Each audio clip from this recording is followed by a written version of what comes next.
Hello BBros and welcome to the second best update in the history of War Thunder, as it does turn out we're not getting British tanks, not the entire tree at least, in 1.53.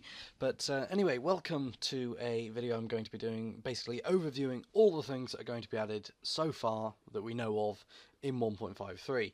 So starting with the most recent addition to the dev blogs, as of the 2nd of October, we have the new Dragor, no it's not got an R in it, Dagor engine. That's, yes, the 4.0 version.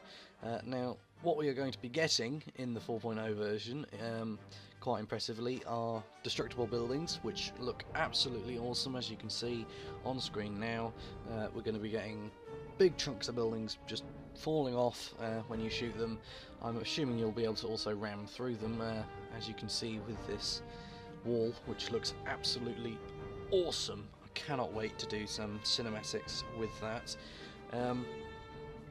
Now we're also going to be getting an improved physically based rendering, which is going to basically improve the environment. It's going to improve all the vehicles in the game, just improve the way they look, make them look more realistic, which I think is very nice, especially with aircraft, because up until now aircraft have really looked a little bit small, I think, because when you look at an aircraft in a museum, I've looked at aircraft in museums, and after playing them in the game, and they just look so much bigger in real life than they do in the game. And obviously it's a game, it's not going to be looking like real life exactly, but I think this physically based rendering definitely makes the planes look much more impressive, much bigger, much more real, which is going to be very awesome.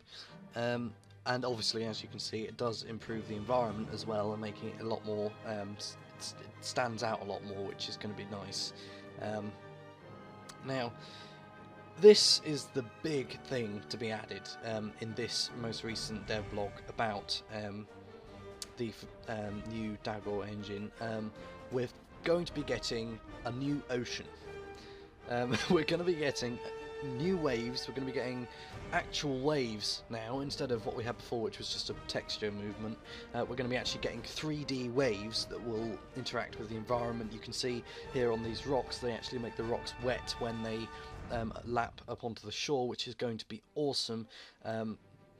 They also obviously they're actually waves, so they do actually move, and they interact, as you can see here, with boat planes, with actual player models and physical objects. That is just, I just love the way this plane is bobbing on the ocean. It just looks so cool. I cannot wait to maybe even eventually get to Sunderland on that thing, and maybe even eventually be sailing some ships on that ocean. So this could in fact be a precursor to there being some sort of ships announcement, because you can't really have ships with a flat ocean. It doesn't work. So yeah, that is absolutely awesome. Again, cannot wait to do a bunch of cinematics with all these new features. Unfortunately, it does mean I'm going to have to refilm a few scenes from some of my current cinematics, but well, not current, but ones that I'm working on at the moment. Anyway, yeah, that's the Dagor engine dev blog. And as I said, this is an overview of everything, so I'm going to be going down the list of the dev blogs for 1.53. So moving on to the Cannon and Jagdpanzer. This thing is a I get these mixed up. Is it post-war? I think that's, yeah, it's post-war. This is a post-war German design. It's armed with a 90mm cannon. You might have heard also it is being added to World of Tanks as a premium, which is certainly interesting. However, this is going to be a tier 5 vehicle, so it will not be a premium. It will be situated after the what's it called? You know, the big one. Yes, it's a tank. Yes, that one. I believe it's Jagdtiger. That's it. Jagdtiger. Yes. It's going to be situated after the Jagdtiger. It's going to have similar speeds to the Leopard, and yeah, that's going to be quite an interesting vehicle. I can't say I'm going to be unlocking it when the update comes out, since I haven't really played much of the German tank storyline. I'm all the way up to the Tiger 2H in the heavy tank line, but I haven't actually played any further than the Jagdpanzer 4. in the tank destroyer line. Anyway, on to one of the new locations is going to be added into 1.53. Here we have the Stalingrad Factory location, which is absolutely gorgeous. It's coated in snow, obviously based in Stalingrad. This is it's a tank factory. This was I believe it's based on a real-life tank factory that was shut down due to it. According to the description on the devlog, tank production continued inside the factory until conflict moved into the grounds of the plant itself. So yeah, this is going to be a very interesting new style of combat, I think. Sort of an urban mixed in with large open spaces, which I think is going to be very interesting to explore. It's also going to be a very large map. It's 16 square kilometers. Now, it does say this is the ground combat area of the map, but this is Gaijin we're talking about, so if that could just be the air area, I don't know. Anyway, yes, that does look like a very interesting map. There's some very cool looking destroyed vehicles, and an interesting point on these destroyed vehicles with the new destruction mechanics. In the footage for the destruction mechanics, we saw a I believe it was a mobile searchlight get run over by a Jagdtiger, and looking at these trains and tractors and various things like that, I'm wondering if those will be drive overable, which could be very cool. Anyway, yes, that's the Stalingrad Factory map. Moving on, we have the we're going to move on to the vehicles that are going to be added now. Well, I've already done a vehicle, but I'm just going to go down the list of devlogs in order. So we've got the Douglas TBD-1 Devastator. This is a early American naval aircraft, in fact. It's a dive bomber, and I don't know if it's a torpedo bomber. I don't believe it is. I think it is just a dive bomber, but it's a very nice looking aircraft. That could just be due to the new physically based rendering, but it does look very nice. It's quite a large aircraft. In fact, it does look about the size of a P-47, so it is a very large aircraft, and as you can see, it has a very large bomb load. 6 bombs on each wing, which is going to be very nice for attacking ships. Interesting paint job on this one. It's got the whole yellow wings, red rear tail, shiny silver body, which was used by American aircraft, I believe, until about 1920 something. Yeah, probably about then. Anyway, yeah, that's the TBD-1 Devastator. Looking forward to flying that. Actually, an interesting point. All of these aircraft devlogs that have naval aircraft earlier on in the thing, you can actually see the wave physics are actually already implemented in the videos, which is interesting. So I don't think anyone actually noticed that, but yeah. Anyway, the next one in the list is, of course, the British tanks. I'm just going to give you a brief overview of those because I've already done a full video on that. We're going to be getting the Cruiser 4 light tank. Well, it's not a light tank, it's a cruiser tank, but yeah, Cruiser 4, the M10 Achilles, the Sherman Firefly, and the Black Prince. So that's going to be interesting. Anyway, on to the next one. Another American naval aircraft. We've got the SB-2C4, another variation on the ship bomber second class. Yeah, this thing is basically identical to the other one. Twin 20mm cannons, poor maneuverability and speed, and it's also armed with a torpedo. However, this one has also got the option for bombs and rockets, which definitely makes it a better aircraft in my opinion. Obviously it's still not a very good aircraft, hence the name, but it's not bad looking. It's a little bit fat looking, but it's not a bad looking aircraft. It's decent.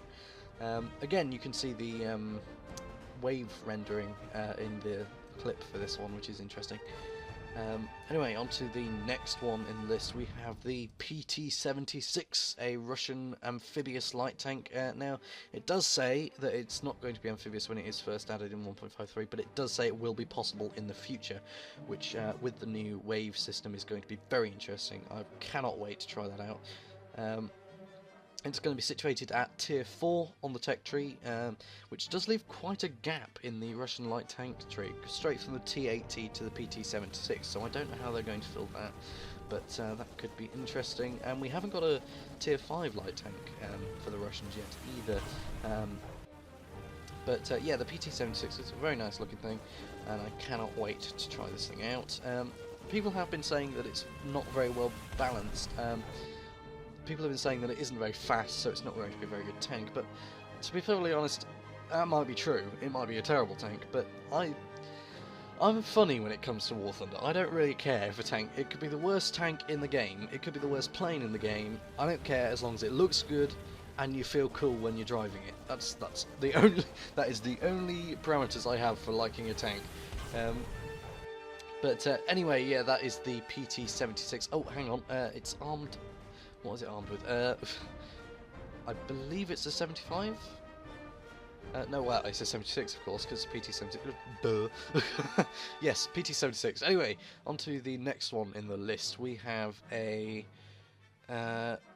couple of Dorniers, German bombers. These are going to be very early tier bombers, I believe situated before the HE-111s.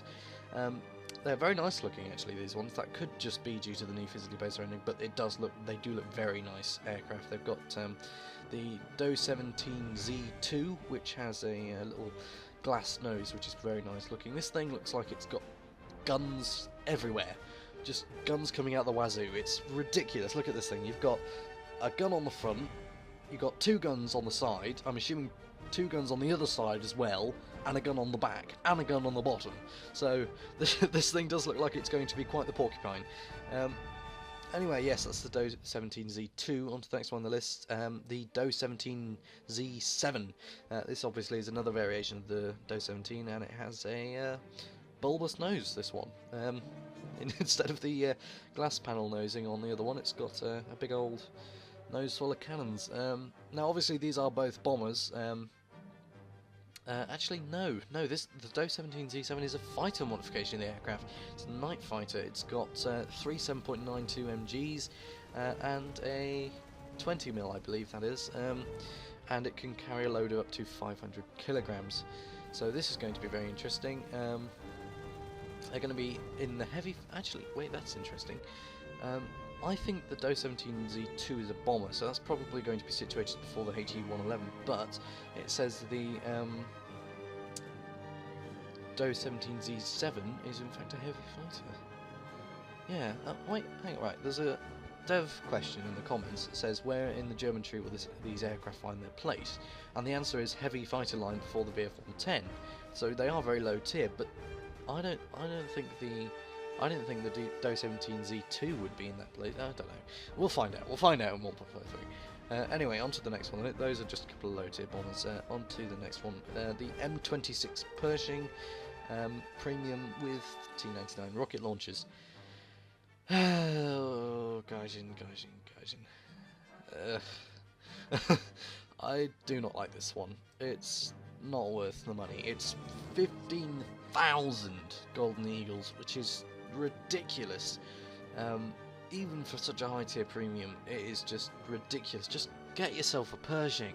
I don't care if you want rockets, just get a Pershing, because Jesus Christ, it's not worth that much money to get a Pershing with a couple of rockets on the side, because it's basically just a Pershing with ammo racks on the turret, on the outside of the turret. So yeah, this thing is going to be quite ridiculous, and if anyone's stupid enough to buy it, as much as it may be quite OP, I don't think you're going to be seeing many of them on the battlefield. I mean, personally, I've never seen a Calliope, and that one is a hell of a lot cheaper, so I don't think we're going to be seeing many of those. Anyway, on to the next one on the list. We have the PE-8, which is a 4-engine Russian bomber.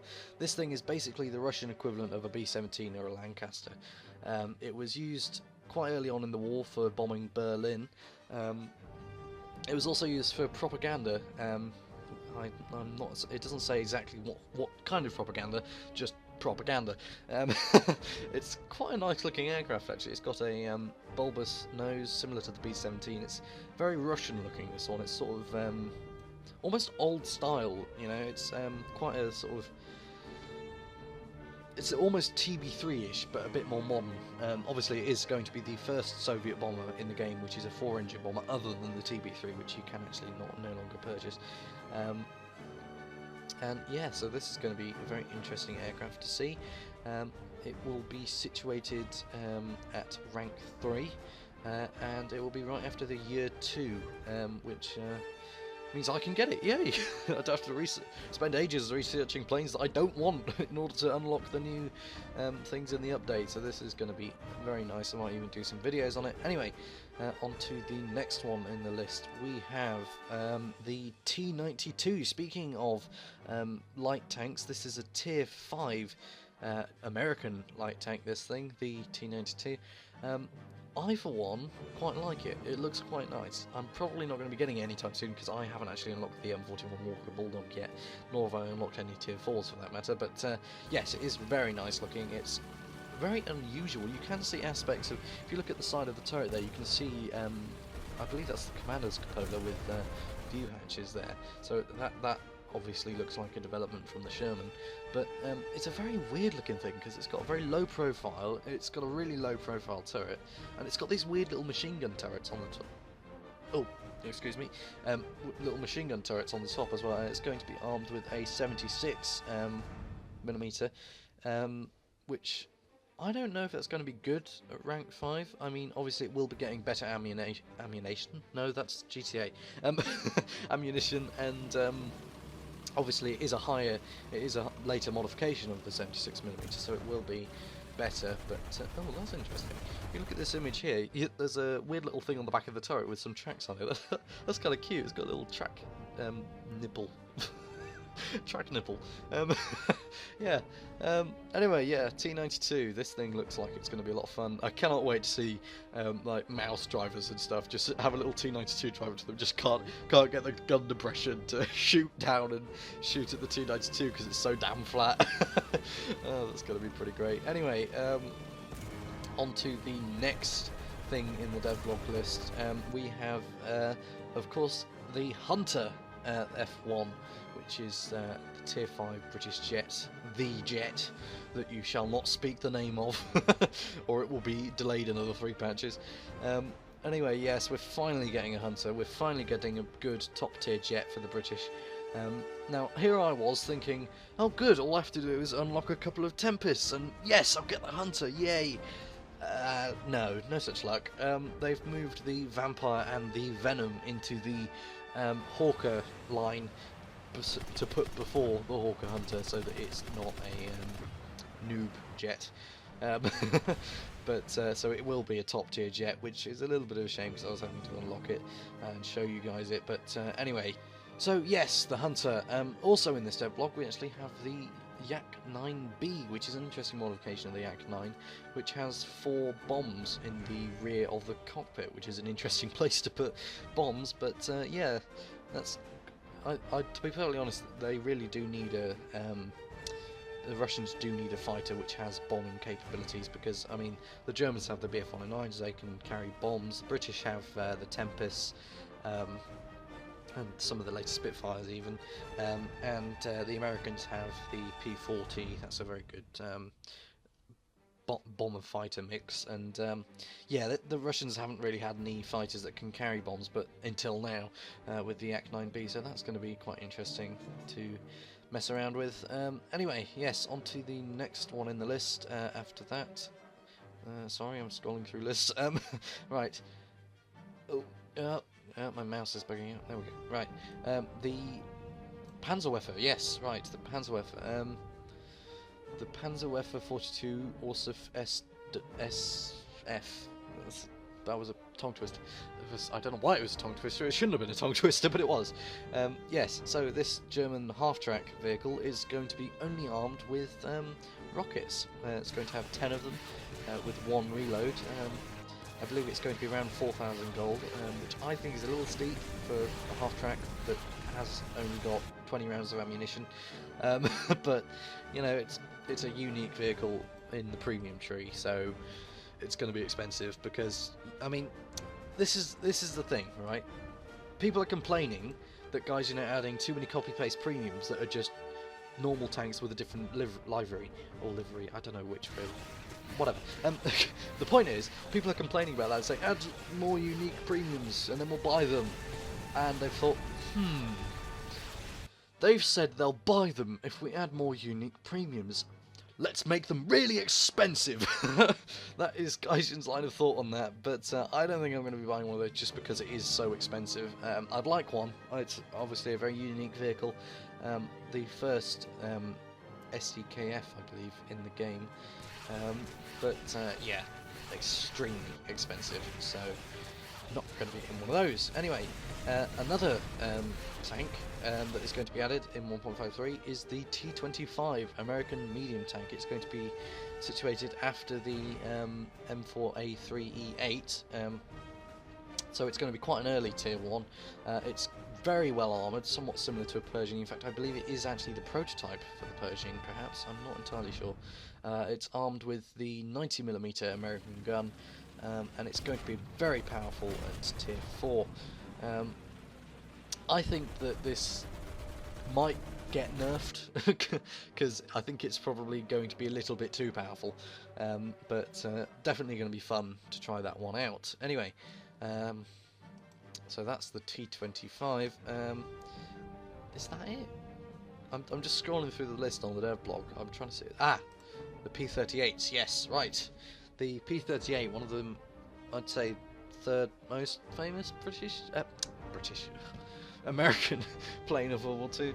This is a twin-engine heavy fighter, and yeah, we're going to be getting the P38E, which I believe. No, it can't carry bombs.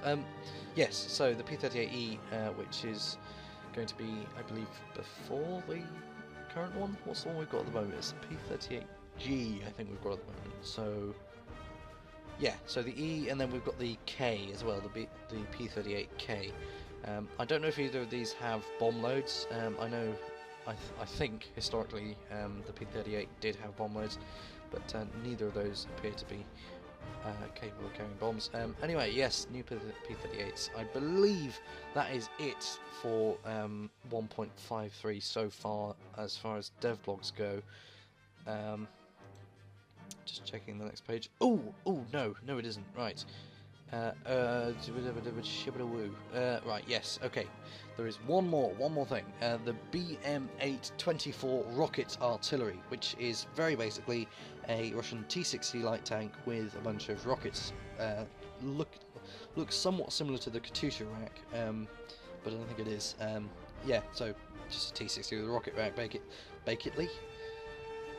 What is wrong with me today? I cannot speak words. Basically, it's just a T-60 with a Katyusha rack on the top. Obviously, it hasn't actually got a turret, so once you've used all your ammunition with this thing, you are going to be out, and you will be left with no option but to ram people. Yes, because I don't think you're going to do very well with that, because you're in a T-60. Anyway, that is it for the 1.5 there. Yes, words. I need my words. Yes, right, that's it for 1.53 so far on the devlogs. Looking forward, especially, I think my highlights for that are obviously British tanks and the new waves. I cannot wait for those waves. I love flying over the ocean, and having it look that much more realistic is going to be so great. Anyway, guys, I will see you in the next one. Goodbye.